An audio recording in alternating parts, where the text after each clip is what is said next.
welcome to Mr.ClixFlix. I'm your host, as always, Mr.Clix, working every day to bring you the best Heroclix channel available on YouTube.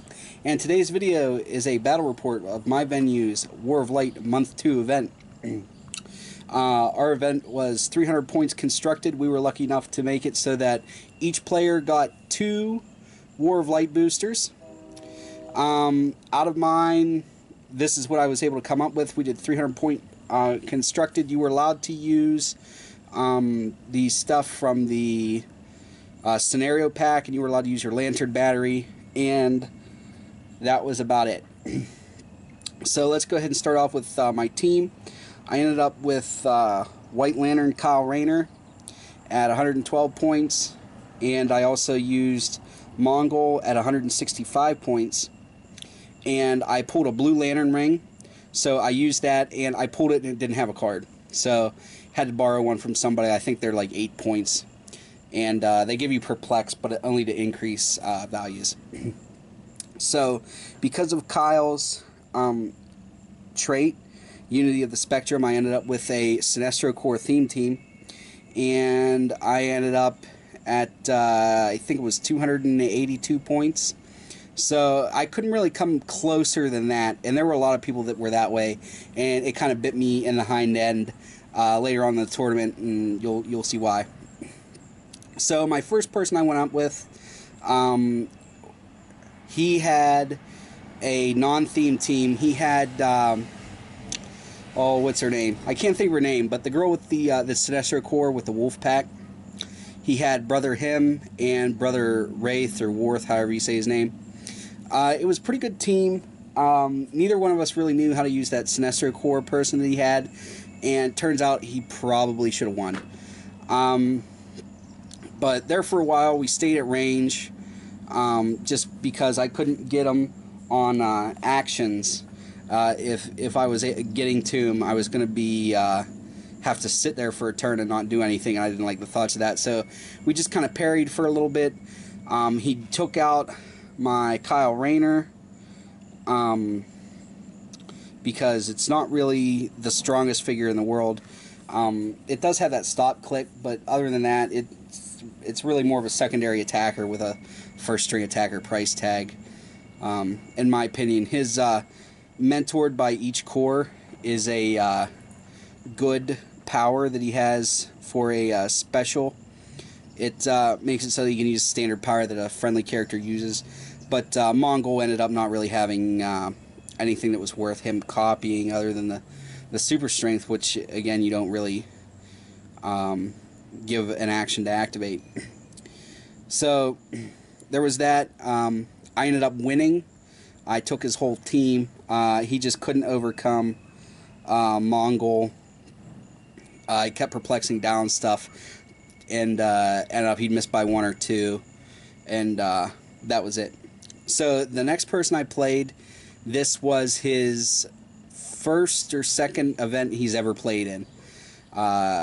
He was lucky enough to pull Superboy Prime, the Sinestro Corps version, and again, he really should have beat me. I messed up counting off my spaces. I went like half the movement I could have with Mongol, and gave him a free shot pretty much with his Superboy Prime. And he moved the Superboy Prime out the 12 squares, and chose, even though he used hypersonic speed, to not attack me from range.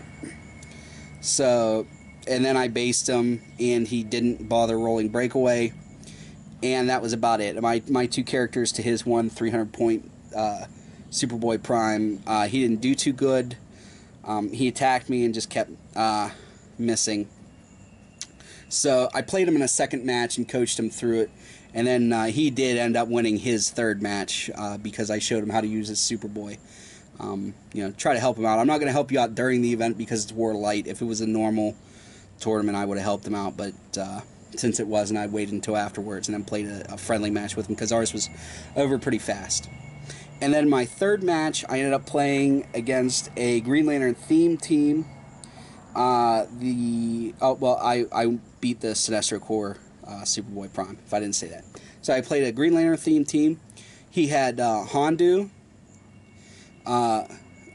Buke, whatever her name is, the Green Lantern with the axe, and a Green Lantern recruit. It wasn't too bad. He hurried up and just based me, and then he forgot about that Buka's outwit that she had until the second or third turn. So he did end up outwitting Mongol's defense, but missed with the attack. And then I obliterated her after I realized that she had that outwit.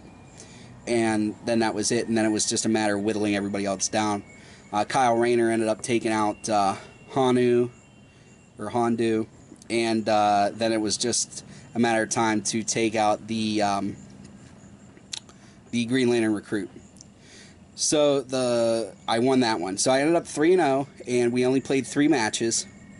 And I ended up in 3rd place overall because my first opponent I played had a build of 281, and my third opponent had a build of 285. So just because of that, I ended up like 35 points in the hole, which did end up making the difference between 1st and 3rd. But we were lucky enough to where we had enough prize support to where 1st, 2nd, 3rd got a prize, and then we had the one for fellowship.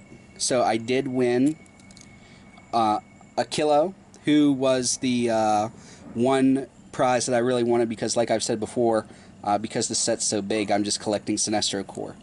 So ended up getting one, even though I placed 3rd and went 3-0. It's just really hard. This set, for some reason, at 300 points, doesn't lend itself to being spot on. You have to get a couple really specific figures for it to work out. So far, most people are either really under, or you come close and you're like, oh well, I'm at 305, or you're way under. So most people end up being way under. But that is my battle report for War of Light Month 2. And that's all I have for you guys today.